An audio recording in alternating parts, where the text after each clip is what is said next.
Pessoal, vamos então retomar nesse segundo vídeo, ainda introduzindo a ideia dessa disciplina para vocês, né?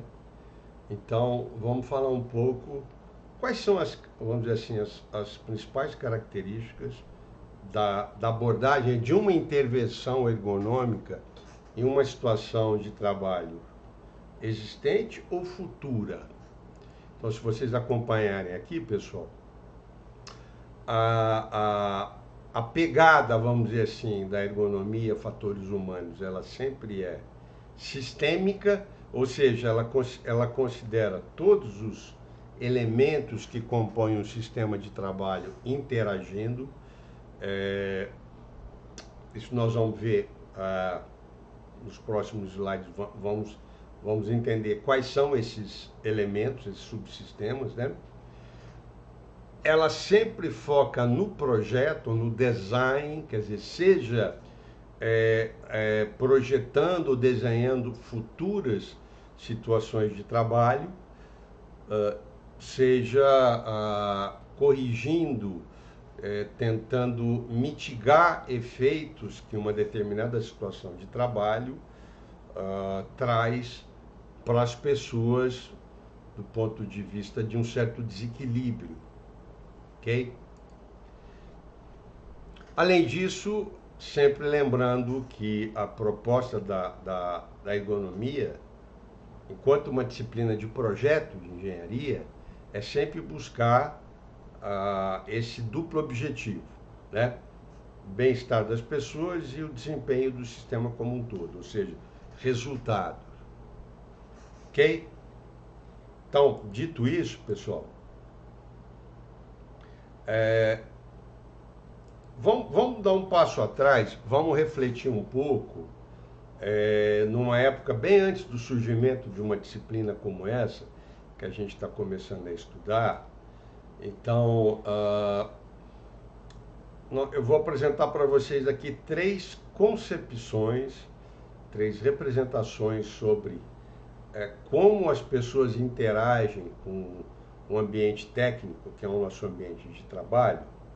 Então, vamos dizer assim, a mais primitiva e a mais básica dessas representações é aquela, como vocês estão vendo aqui, que considera o operador como uma caixa fechada, certo? Que meramente responde a estímulos externos e, de forma maquinal, de forma mecânica, gera respostas. Esse é o modelo do trabalhador ideal, do modelo, por exemplo, taylorista, que eu já comentei com vocês, que é aquele modelo que trata a tarefa como algo quase sagrado. Ela foi concebida, foi desenhada por especialistas, então o que resta é cumprir essa tarefa como ela foi pensada. Então, esse é um modelo já primitivo, superado, quase absurdo de pensar as pessoas em situação de trabalho. A gente tem um passo à frente, ganhando complexidade, quando a gente, vamos dizer assim, a gente reconhece que os operadores, quer dizer, o elemento humano no sistema de trabalho, ele tem a capacidade de representar, imaginar situações. Então, ele não é um mero repetidor de comandos, certo? Então, a partir de determinados estímulos, ele já não age mais de uma forma coreografada. Ele representa, ele coloca o seu aparato cognitivo a favor da tarefa, interpretando-a, né, fazendo acesso à memória, ao aprendizado para tomar suas decisões. E, finalmente, o modelo moderno de entender essa interação entre as pessoas e o ambiente técnico do trabalho é considerar não apenas as nossas capacidades cognitivas, vamos dizer assim, na sua plenitude, mas também o aspecto do nosso envolvimento afetivo com o trabalho, a nossa motivação, né? Aquela resposta emocional que a gente tem. Então, aí nós temos um modelo mais completo, menos reducionista, de como a gente interage com o nosso ambiente técnico de trabalho. Ok? Agora, gente, eu queria apresentar para vocês um modelo ah, dos sistemas de trabalho, que é um modelo proposto por uma área da ergonomia chamada de macroergonomia, que é aquela área que observa à distância todos os elementos interagindo em um sistema de trabalho, e a gente logo vai explicitar o que é um sistema de trabalho. Eu acho esse modelo assim muito útil, em particular para nós engenheiros, né? Como nós estamos habituados a pensar sobre as coisas sempre de uma forma sistêmica, colocando as coisas em caixas e buscando entender a interação que elas têm. Então, é justamente esse modelo do sistema de trabalho oferece para a gente. Então, vamos rapidamente explorar esse modelo, pessoal. Então, em um sistema de trabalho, nessa visão sistêmica, existem 5 elementos ou subsistemas que interagem entre si para gerar o fenômeno que a gente chama de trabalho. Então, no centro está o indivíduo, que vai ofertar a sua força de trabalho, quer dizer, aí entendida como recursos físicos e psicológicos, certo? Para vender aquela força de trabalho que a gente tem. E os demais subsistemas ou elementos, que são o subsistema tarefa, ou seja, os procedimentos que alguém da organização desse sistema pensou que a gente deve proceder daquela forma para atingir um objetivo, ok? O subsistema ambiente, que é como se fosse, usando uma metáfora teatral, pessoal, é o palco onde o trabalho ocorre, transcorre. Então, as características ambientais com todas essas variáveis energéticas que a gente conhece. Sons, ruído, temperatura, vibração, etc. Ok? É um outro elemento. O subsistema tecnologia, que são justamente aqueles meios técnicos que a gente se vale para cumprir aquela nossa tarefa, certo? Desde uma ferramenta simples até um sistema, uma interface computacional mega complexa. São os meios técnicos, os meios tecnológicos, tá? E, finalmente, a organização. Quer dizer, alguém, um grupo, pensou como esse sistema ele vai ser organizado, em termos de cadeia de comando, horários,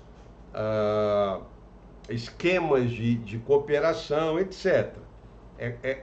Como esse trabalho está estruturado, organizado. Perfeito, pessoal? Então são 5 subsistemas dos sistemas de trabalho. 5 elementos que estão em equilíbrio dinâmico, interagindo, trocando informação, trocando energia entre si. Certo? Então esse é o cenário que a gente tem para o trabalho humano, que eu acho bastante interessante para a ergonomia, para fatores humanos. Tá, então, qual que é a ideia aqui, pessoal? A ideia é o seguinte: cada subsistema desse grande sistema de trabalho, ou seja, a subsistema tarefa, tecnologia, ambiente e organização de trabalho, cada um deles e todos em conjunto, eles solicitam, eles demandam de nós, das pessoas que fazem parte de um sistema de trabalho, seus recursos. Né? Recursos, vamos lembrar então, recursos físicos, nossa capacidade biológica de exercer aquele trabalho, aquela atividade, os recursos cognitivos, quer dizer, nossa inteligência, todas as nossas funções cognitivas, atenção, tomada de decisão,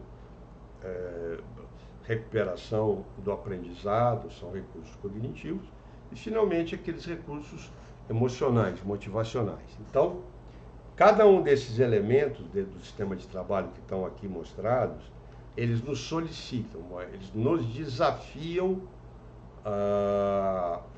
nessas três esferas humanas: físico, cognitivo e emocional. Perfeito, pessoal.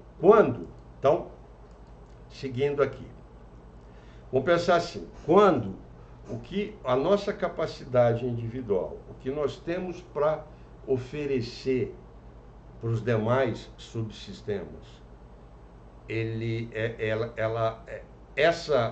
essa demanda está num nível razoável, ou seja, que a gente possa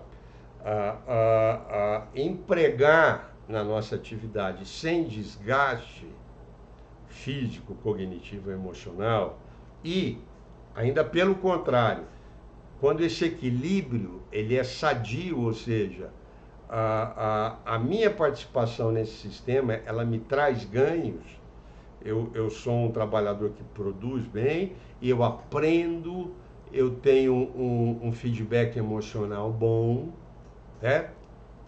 Pensando numa situação ideal. Então, quando essa situação está nesse ponto, ela está em equilíbrio. Então, o sistema de trabalho, ele flui bacana, sem uma resposta de morbidade, sem que as pessoas sofram consequências tanto físicas quanto psicológicas. Está tudo bem.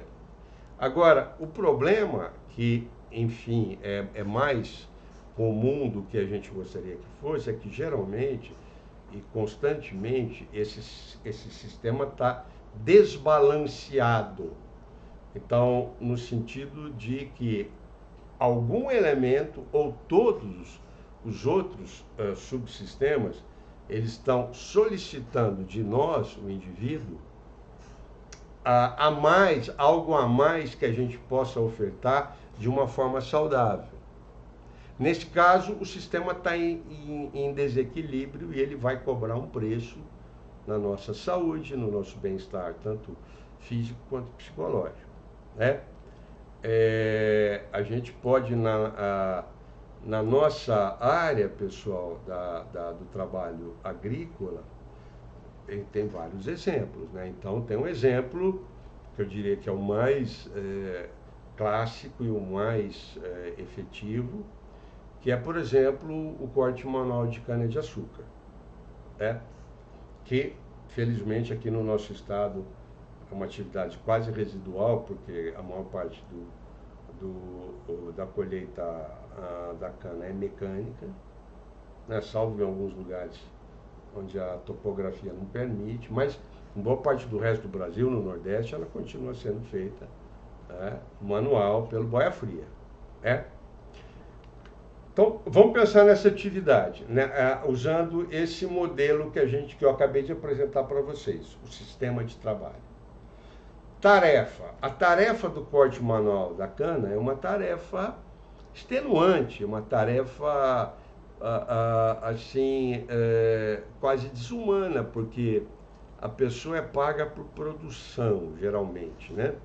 Então, ela é forçada, já que o rendimento já é naturalmente baixo no trabalho agrícola, que não é um setor que paga bem, a gente sabe disso, principalmente para o trabalhador não qualificado, né?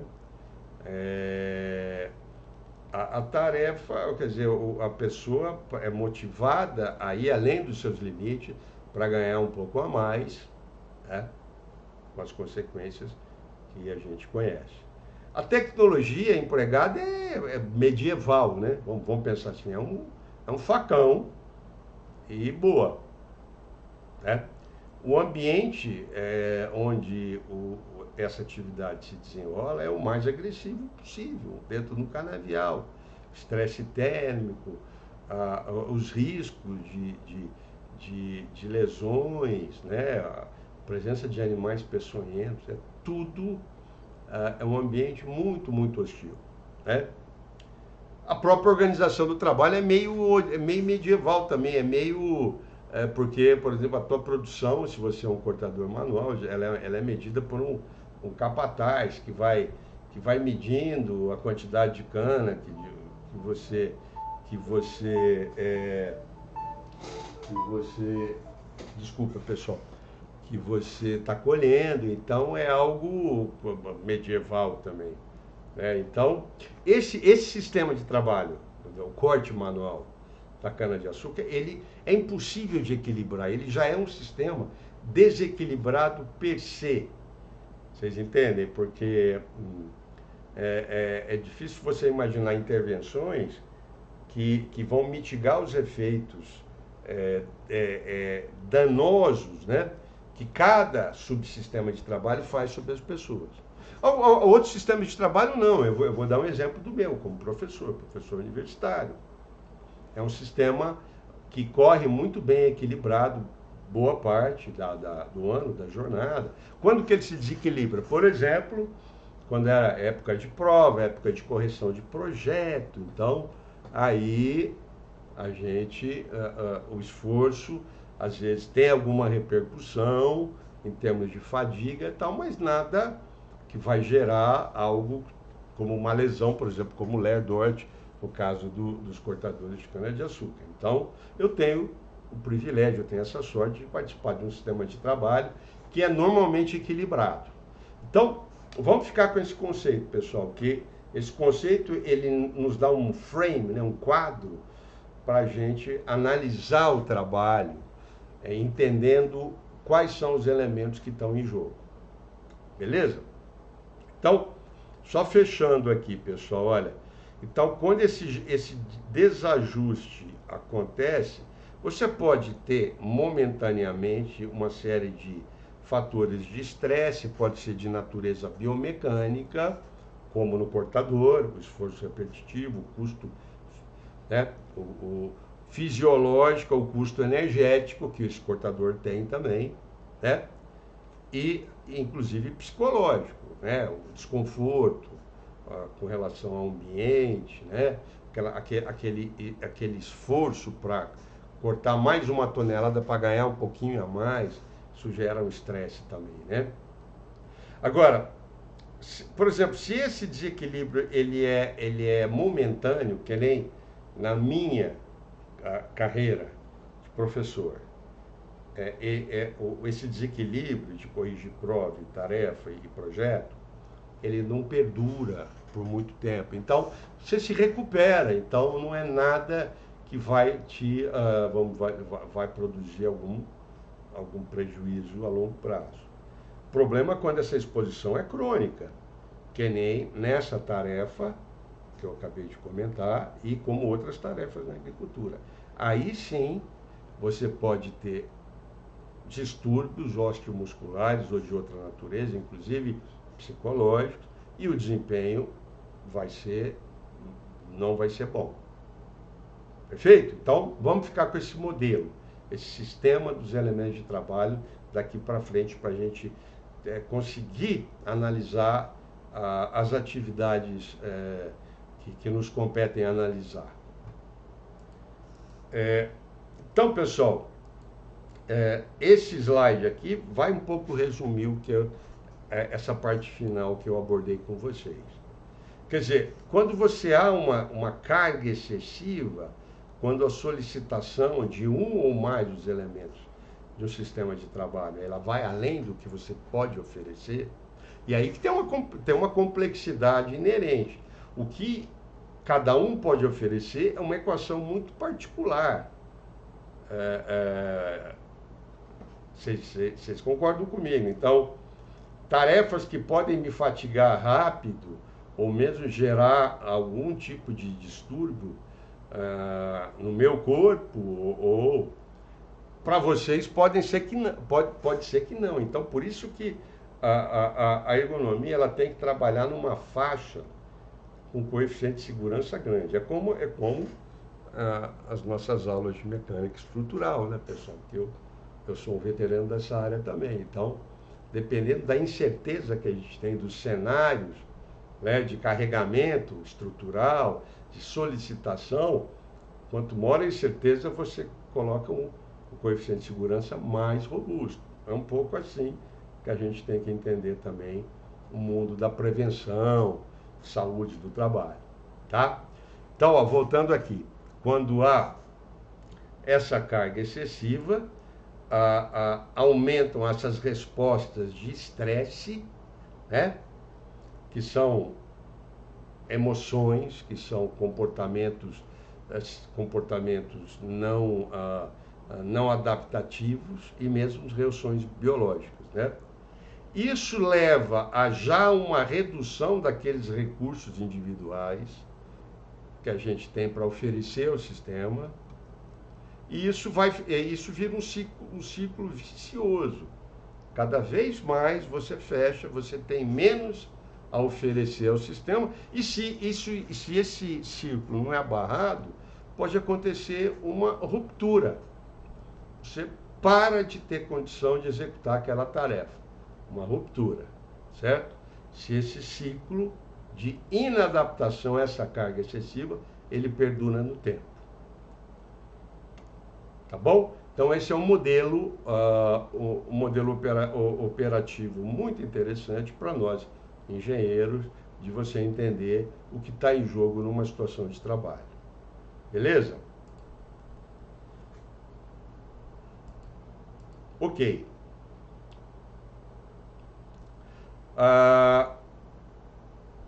Só um minuto, pessoal. Isso aqui a gente já tinha visto. Eu não sei porque está aqui. Só um minutinho. Já voltamos.